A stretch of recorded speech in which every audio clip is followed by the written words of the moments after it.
I worked 2 straight years to afford my first car. Not that my car was worth 2 years of work, but my paycheck was pitiful, and there was nothing else I could afford. So between the scraps of income I could pull together after rent, and carefully kept pots of spare change above my particle board dresser, and the cash from selling my single speed bike, I was able to scrounge together just enough. And I got it for a steal, from Al's used car lot. Al himself greeted me and I walked outside, wearing a white undershirt that did little to obscure his bulging stomach and the hue of his pit stains matching his teeth. He extended a thick hand and I paused before shaking it. The clammy texture made me gag. "Welcome," he said, his voice long burnt away by the embers of countless cigarettes.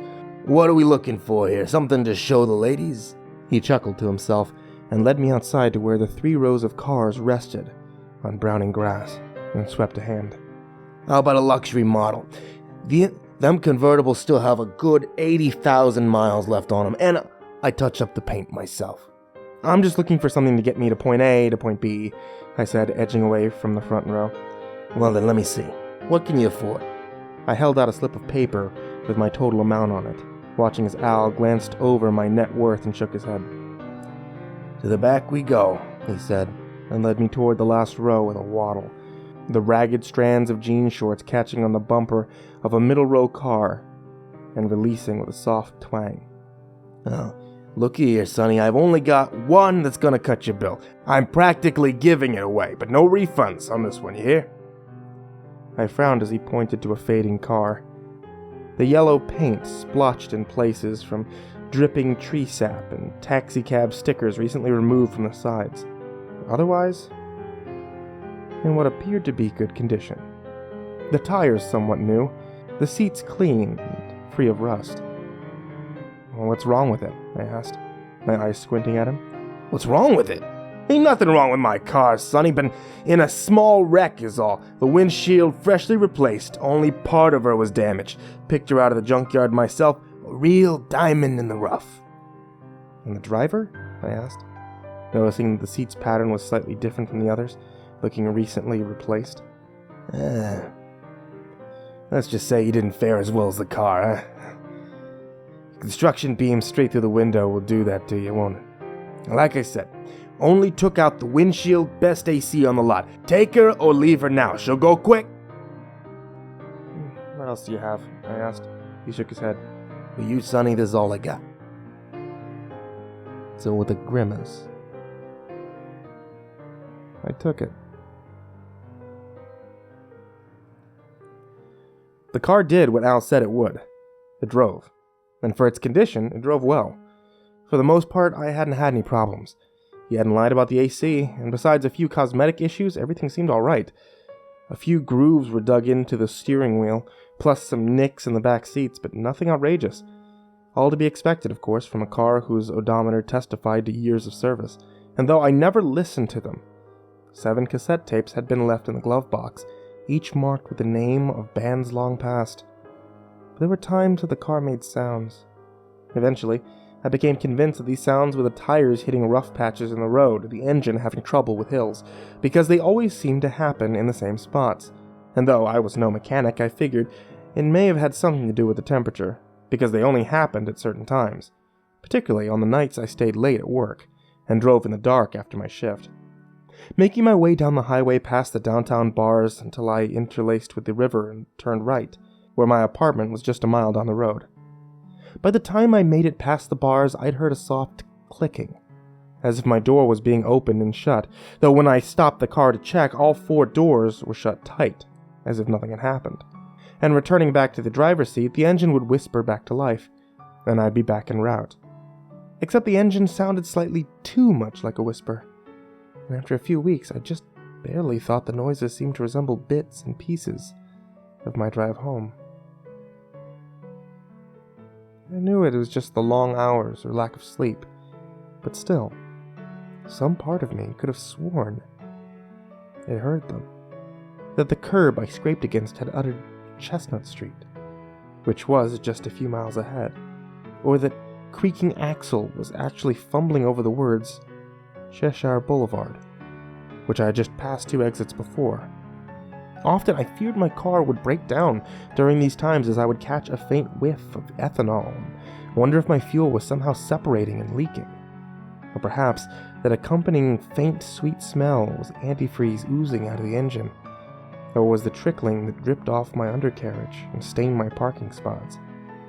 But while these could be attributed to imagination, there was one piece that could not. The radio, which seemed to catch an erratic signal once in every 24 or so times that I turned at the river and spoke 2 words that crackled over the speakers and were cut off by an abrupt grating sound.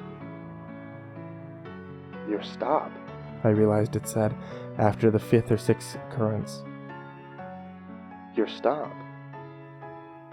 After 4 months of hearing this, I decided it was time to remove the car's radio. Earlier that night I heard the voice, shivers running up my spine as I made my decision, and searched for pliers after returning to my apartment. Then I sat in my front seat, wrestling with the bolts that had held the radio in place. In every car that I had been in, the radio usually popped out easily, but this one was secured tight. 15 minutes later, it came loose, dangling from a cord that had been drilled into the back and appeared to enter into the cassette player portion. Squinting from the lack of light, I lifted the flap and saw a small button just on the inside, which could be reached by inserting a tape. Taking my pinky, I reached it inside just far enough to reach the button, my fingertip pressing it inward. Immediately, I jumped backwards, startled by a sound in the back seat, a grating that I recognized from earlier that day, when the voice came on the radio and I saw the source. From underneath the back seat's windows, bars, thin enough to fit under the rubber seal, had slithered upwards in a mesh of steel.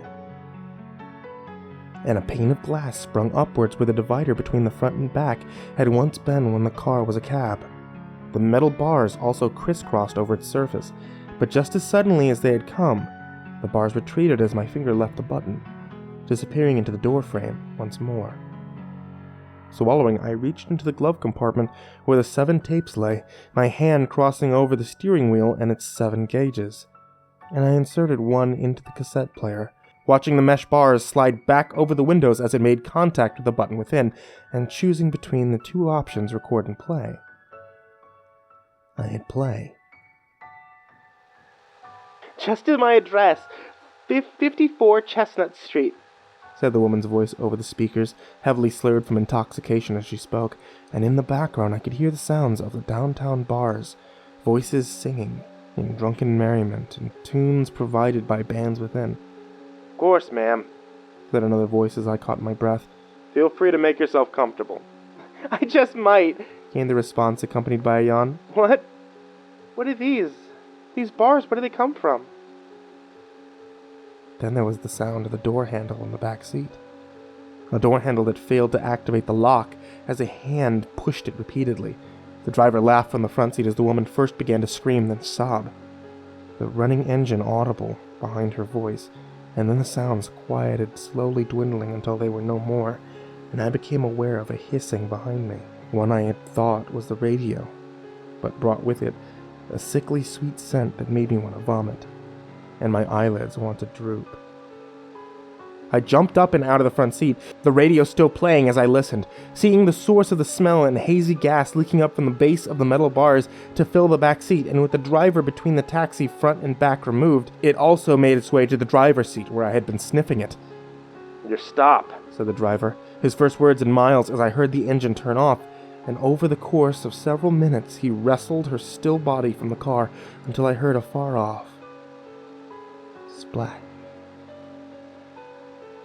The splash of the river. Then the tape stopped playing. I looked towards the other 6 cassettes, realizing that the faded band names were not bands at all. Sarah, Emily, Jeanette, Patricia, Amy, Clarissa. I popped the original tape back out of the radio, the car now silent except for the grating, as the metal mesh receded back into its hiding place.